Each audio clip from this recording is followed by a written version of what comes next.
You're listening to the Business Building Rockstars Show, where your host, Nicole Holland, gets the lowdown from today's most talented, inspiring, and successful entrepreneurs on what it really takes to reach rockstar status.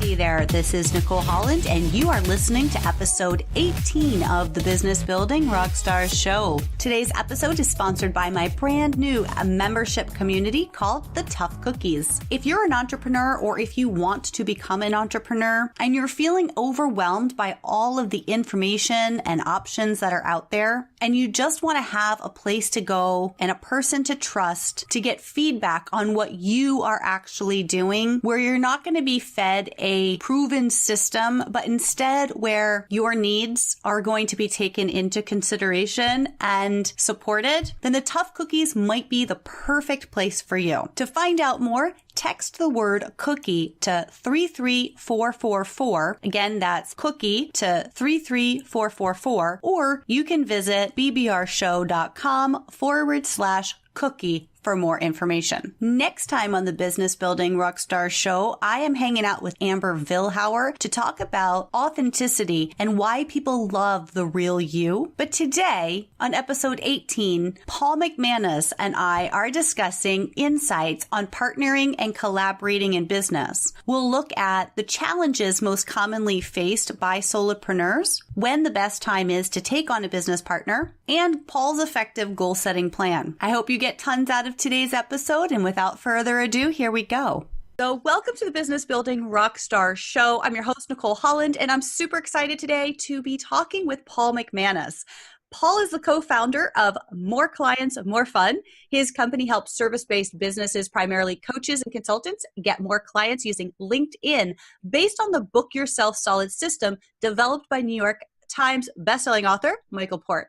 Paul lives in California. He's the proud owner of a Boston Terrier named Moo as well. So yes.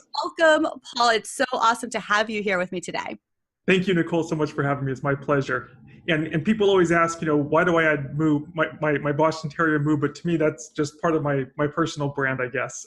Definitely. And I want to dig into that because you are all about really crafting that message and your brand. And so, but before we do, I want to ask you just one question. Are you ready to rock? I am ready to rock. Let's do it. All right. Awesome. So, and why don't you give us a little bit more information about that? What do you do right now? Yes. So my business is just what you said. I help service-based professionals, businesses, and that's primarily coaches get more clients using LinkedIn. I'm a Book Yourself Solid certified coach. And of course, Book Yourself Solid is based off of Michael Port's best-selling book, Book Yourself Solid. And what my innovation in the marketplace was that I saw LinkedIn as this terrific social media platform that very few coaches, very few businesses were using effectively. Most of us have a profile on LinkedIn, but we simply use it as a resume. So my innovation was I took the Book Yourself Solid system, which is a client attraction system really geared towards service-based professionals, and I tied it together with LinkedIn, and voila, a business was born, and I have two wonderful partners that I operate my business with. That's so cool. So what do you do with your partners? And just tell me a little bit more about I don't even know what to ask right now. I feel like there's just so much more. Don't give me the elevator pitch. Really tell me, what's happening? How do you change people's lives? Okay, let's see. So what drew me to the Book Yourself Solid system is that I have this background running a family-based office products company. And I was never thrilled about the sales and marketing advice that we got. So I inherited this position, but I was always stuck. I was always frustrated by how to be successful, how to have a system that I could implement that really resonated with who I was, what I believed in, without having to feel pushy or slimy or all those different things. So that's what attracted me to Book Yourself Solid. And I was just sold on it because it's really a system designed for people to get more clients in a very effective way. Now, the other part of it was that as I was building my own business, first as a solo entrepreneur, I quickly learned something that I'm sure that you can appreciate, is that there is way too many things that us solo entrepreneurs need to know. Technology-wise, systems-wise, I mean, all these things are incredibly challenging. Businesses with lots of resources don't necessarily get these right. So just as a solo-based entrepreneur, I was just stuck. I was frustrated. And that's where I discovered how I could leverage LinkedIn to build my business. To me, it really simplified the process. And so my mission, the mission of myself and my partners, is that we really want to make a difference in the world, because we're coaches and that's what we stand for. That's what we believe in. But we believe that the way that we can really have the most impact is to help other coaches who are making a difference in the world more predictably get clients in a way that resonates with their core values. That's my story, I guess. Very cool. So you've already kind of let us know that this isn't something you've done for a long, long, long time. This kind of came after your realization, and LinkedIn's a fairly new platform. What did you want to be when you grew up? Like, let's go back to little Paul. Little Paul. I love that question. Yes. When I was growing up, I wanted to be rich. Nice. Just flat out, I wanted to be rich. My grandma used to say that when she looked into my eyes, she saw dollar signs. And so, That's awesome. when, my favorite TV program growing up was Dallas with J.R. Ewing. Yes. So my goal was to always make money. That's so cool. It's funny, I never had that goal. Like, I love money and I want money and I'm like all about money, but it was never like, I want to be rich. So that's so funny that you have that clarity, but you actually just triggered something for me there. And maybe you've had a similar experience. I don't know. I'm interested. I don't even know how old I was. I might've been 6. I was really young. And I remember that I had asked, I think for $1 million or $1,000 or whatever I had learned that big number was at that time for Christmas from Santa. I wrote a card, and my father's so cool. I got a $100 bill. Nice. I thought that was the coolest thing in the world. And I was young. I remember I was really young. I was like probably 6 or 7. And I remember that was like, I knew I liked money. Did you ever have something like that? Yeah, one of the things I would typically ask for Christmas and my birthday to my family was money. I just want money. And so I remember, I don't know how old I was, but I was pretty young. I was probably under 10. And my grandma, the same one that saw dollar bills in my eyes, she got me a cash box filled with money. And so, speaking of experience, real money? Yes, real money. Yes. Nice. Yes. Oh, I don't accept the other kind. No monopoly money there. Speaking of experiences, because I come from this background where my family, ran this small local business and office products industry. When I was, I think I was like 5 or 6, and one of those early experiences, and maybe this, shaped everything else for years to come, was that we used to have this Coke vending machine, and back then it was just, it was 10 cents. For the drink. And one of the things that my dad had me do was he had me count the money from the machine. And his system was, if you get it right, I'll give you $1. And if you get it wrong, you don't get anything. And so, of course, I think the first time I got it wrong, and things didn't go well. And so I learned my lesson, we'll just say, and I have this value on money and being correct with it. What would it be like if we could tell our employees that, if you don't get it right, you don't get paid. So I think that's the life of an entrepreneur, though. It's like, you get it right, you make money. You don't get it right, there's no money to be had. Totally. Which is why entrepreneurs, I think, do so well with teams that are entrepreneurs and independent contractors, opposed to having people on the payroll, because, you hustle, you do it. Yeah. That's absolutely awesome. So now that's so cool. So you always knew you wanted to be rich, and you worked the family business for a while? I did. I worked in the family business. I spent 11 years in the business. I ran it along with the owner, who was my mother. And so I was the CEO and she was the president. We had this, the two of us, for a family business. I mean, you always hear horror stories about you don't want to go into business with your family. And I think we did incredibly well. I think given that both of our perspectives on how business should be run were very different, I think we very much respected each other as people. And we also respected that, okay, this area is hers, this area is mine. Sometimes we're going to have to, be more collaborative. But for the most part, she ran her fiefdom, if you will. I ran my fiefdom, and things went well. Nice. So now you're working with partners now as well. So is that something that's important to you, to have those collaborators? Absolutely. That's the thing that I learned in this journey, is that I got gung-ho about transitioning from running this product-based business to wanting to make what I felt was a bigger difference in the world. And that's where the coaching came in. And at the same time, in going through this journey myself, I went from having, running this multi-million-dollar company that had resources, that had people, that had, bigger budgets. And so I quickly learned that being a solo entrepreneur in many different ways is challenging. And so one of the things that I quickly did differently was that I decided I need to find people to collaborate with. And my two business partners now, we've formed our own company together, but it simply started out as a collaboration. Now it's a formal company.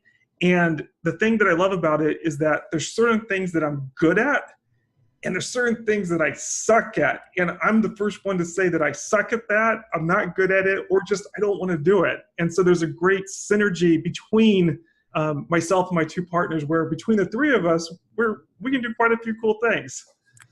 Very nice. Yeah. And I think that's so important, to be able to do that self-analysis and recognize, ego aside, like, this is what I'm good at. This is what I am not good at. So let me find somebody who I really, really enjoy and who has the same kind of values that I do, who's really good at this, not good at this, and wants to collaborate. Because I think that a lot of times when we intentionally look for partners or collaborators, sometimes we don't get exactly the right fit because we're not as clear as we need to be on our own strengths, our own weaknesses, and holding the other person to that same expectation and not settling. Yes, absolutely. Interestingly enough, my first, before I developed my two current business partners, I did a test run with my initial business partner, and I love him to death. But he and I got along so great, but we were too similar. And so we didn't complement one another. And so my strengths, by and large, were his strengths. But for all those areas that either one of us didn't have those skills or expertise in, we're like, okay, who's going to do this? And we're both like, I don't know. So that one didn't quite work out as well. So with my next business partners, I'm like, okay, these are the skills. I need to like the person. That's incredibly important. If I don't, to me, being successful in business, it's so important that you like what you're doing, and even more so, or not more so, but even, just as importantly, it's like you like the people you serve and that you spend your life with. And so that was something that was very high on my list. That's awesome. Now, how did you come across your partners? Did you go out searching for them, or was this sort of, you talked about it as a collaboration first and now it's a proper business, but was it something that you had the vision of, or was it something that just came to you after you met them?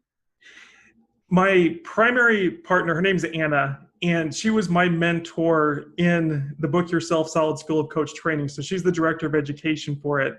So she taught me in the Book Yourself Solid system. I really enjoyed her. She's incredibly talented and has a lot of skills and expertise. And so it just, it happened like I think all good relationships happen slowly and over time. And so it just started by, originally I was going to help her promote something that she was doing.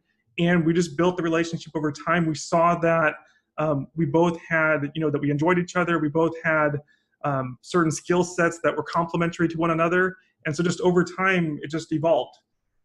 Very cool.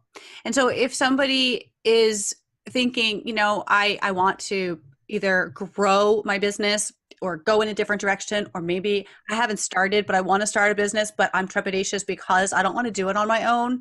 What advice would you give to them for not having a trial run? For not having a trial run. Not have for getting the right, even though the right person right from the beginning. Yeah, getting the right fit. Yeah. I think a lot of things, I don't know that you can create something without really learning to a certain degree in the process. I think so much of the learning comes from that. I think it comes down to, once again, knowing your strengths, knowing your weaknesses, wanting to collaborate with the right people, and just keeping your eyes open. To me, having people that I work with, collaborate with, makes what I do so much more enjoyable. Because I love being an entrepreneur, and I also hate being overwhelmed. And so I think that, for a solo entrepreneur listening to this, I think if they haven't already thought about it, the idea of knowing that you can find people that you can collaborate with, whether it's in an informal way or whether it's, it turns into a company. I think that to the extent that you know yourself and you look for the people that you really enjoy, the skill sets that you really need, and ideally they serve the same market as you, a lot can come from that. One thing to add to that, really, I think the key reason that the collaboration with my original business partner didn't work out was because even though the service that we offered was very similar, the markets that we served were completely different. So for my case, I served primarily coaches. In his case, he served primarily attorneys. And all of the networking, all of the outreach, all of the things that we did were completely divergent. And so over time, I think that was the real reason why we couldn't make it work.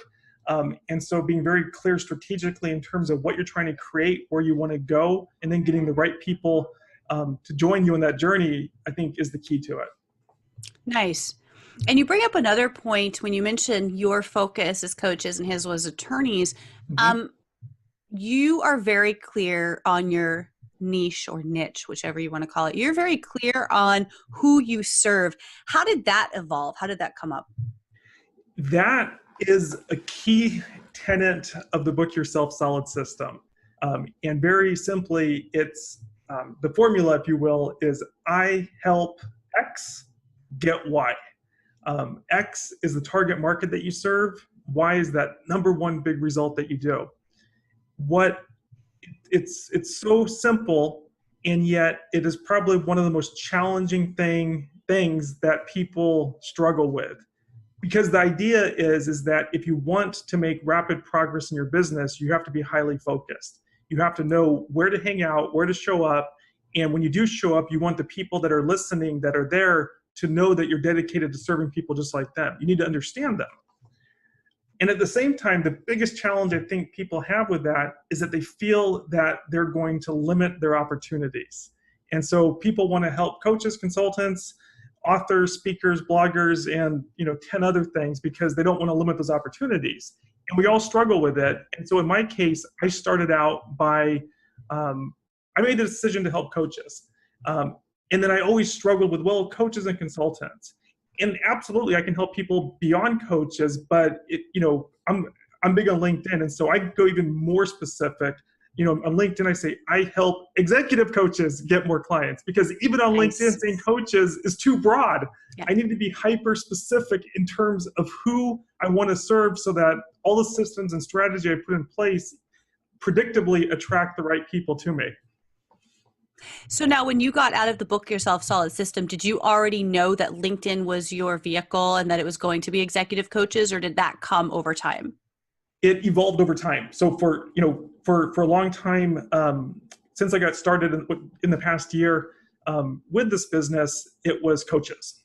And even as narrow as that sounds, in terms of my activities on LinkedIn, coaches was too broad. And so in my marketing on LinkedIn, I very specifically say executive coaches, knowing that I can help other coaches. And in my other marketing outside of LinkedIn, we generally say coaches, although we sometimes broaden it to coaches and consultants. But but it's to get clients from LinkedIn. Like that's your thing now, right? Yes, absolutely. In terms of all my marketing activity on LinkedIn, it's hyper focused towards executive coaches, knowing that I can help people be outside of that as well. So when you're doing your marketing off of LinkedIn, your thing is you help coaches and consultants get clients through LinkedIn, using LinkedIn. Like Yes. you're not just using it yourself to get clients, but you're actually teaching others how to use it to get clients. Yes, that's the business model, is teaching others, specifically coaches, how to use LinkedIn to get more clients. Absolutely.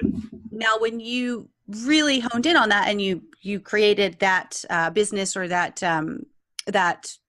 program, vehicle, whichever you want to call it, how did that change things for you? Or did it? It made what I wanted to do much clearer. One of the things when I left my role at my family's company, before I became a business coach, I became a health coach. And so I knew I liked coaching. I knew I liked helping people make a profound difference in their lives. But for me, I like to think of health coaching as my rebound person. It was my rebound career, if you will. And so after doing that successfully for some time, I realized that what I really wanted to focus on was business coaching. And so once I put those lines together, once I decided that I wasn't just going to do business coaching broadly, but I was going to very specifically hone in on coaches and hone in on helping them use LinkedIn themselves to get more clients, that just gave me the clarity to take massive action and to really build my business very strategically from the beginning. Awesome. And I'm assuming that it's been easier for people to find you too. I mean, you talk about, like, I've known what you do, but when you said it, executive coaches, I was like, oh my gosh, an exact person sprung to mind. That might be perfect for you. So it's like, when you talk about coaches on LinkedIn, it's like, oh, okay, I could use LinkedIn and I know I can come to you to get support, to find clients, but I'm so busy. And like you said, overwhelmed, I got so much to do. So I have to focus. But when you say executive coaches, it's like, oh my God, this isn't about me at all. Like, I totally know people that, do you get that? Like, you get referrals a lot? Absolutely. And that's exactly what we teach people. One of the key reasons to have that target market is for the benefit of your referral partners. Give you an example of my original business partner, Gary. He helps attorneys get more clients. And if I was to meet an attorney, even though I could provide him with the exact same service that he could, I would instantly refer him over to Gary because I know that he helps attorneys. And so he speaks the language, he understands them. And so it's, so that the importance of that target market is not just directly so you can attract the right people to you, but it's just what you said. Once the people in your network know who it is that you serve, it becomes so much easier for them to refer business to you, because we all know someone. We all know someone who's an executive coach. We all know someone, an attorney. That's the beauty of the system. Awesome. So time is like flying by here, and I know you've got a really busy day, so I don't want to take up too much more time, but I have a few questions for you. Yes. All right. So one book that changed your life. It can't be Book Yourself Solid. Sorry, Michael. Yes. I think the book that probably changed my life the most, I want to say, is How to Win Friends and Influence People by Dale Carnegie. Mm-hmm. And not just the book, but I've done quite a bit of work with Dale Carnegie training, and just the whole system is amazing. Very nice. Yeah, that was one of the books my grandfather gave me when I was maybe 15 or 16 years old. I wish I still had it. I don't know what happened to it, but I remember the hardcover. It was an orange, and it was, from like 1950 or 40s or something, maybe 30s. I don't know, but I can't remember when it was published. But it was an old book, and it was a good. What about guilty pleasure? Oh, guilty pleasure. I think for me, it's probably going out drinking. What's your drink of choice? What's that? What do you drink? I just like beer. I just like beer, but I also like to overdo it. And so I have to I have to refrain from doing it too much because I know that it doesn't lead to good places. But when I have an opportunity to go out drinking, especially with some friends that I really enjoy, we have some great conversations. It's definitely a guilty pleasure. Nice. Okay, so you've got the guilty pleasure and you can overdo it. What do you do to take care of yourself? Self-care strategy. That is to prioritize my goals every week. Every week I decide what are the 3 things that I want to accomplish for the week. And what I've learned about myself, as well as, having my own journey of losing 150 pounds, is that I thrive when I'm healthy. I thrive when I eat right, when I exercise on a regular basis, even if that's just walking for, 10,000 steps. But I always know when I don't do that consistently that I don't feel well and everything else suffers. And so, just trying to, maintain my weight, try to keep regular exercise, that is what helps me stay on track. Very, very nice. So where can our listeners get more information about you and get in touch? Yes, very easy. So my company is More Clients, More Fun. And our website is moreclientsmorefun.com. And people can always reach out to me on LinkedIn. I'm more than happy to make connections on LinkedIn as well. That's where I primarily hang out in terms of social media. Fantastic. Thank you so much, Paul. It's been a blast. Thank you, Nicole. It's been my pleasure. Hey, thanks so much for tuning in to today's episode. I hope you got tons of value from it. And if you did, I'd love to hear about it. Tweet it up using the hashtag BBRShow. I love providing you, my listeners, with fantastic content, fantastic stories about the journeys that rockstar entrepreneurs have gone through, including episode 17, where I hung out with Vinay Patankar, CEO of Process Street, and we talked about the vitality of setting up processes in your business. You can catch that episode and all of the Business Building Rockstar episodes on iTunes, Stitcher, Google Play Music, as well as on the website bbrshow.com. And if you're looking to get more support from me, I would love to invite you to find out about my brand new membership community called the Tough Cookies. All the information can be found at bbrshow.com/cookie, or you can text the word cookie to 33444. Again, cookie to 33444, and I will send you some information about the group and invite you to join the community. Until next time, have a great day. And there you have it. If you enjoyed this episode of the Business Building Rockstars Show, be sure to subscribe on iTunes so you don't miss a thing. And visit bbrshow.com for all the show notes and links to resources discussed on today's show. Plus, lots more.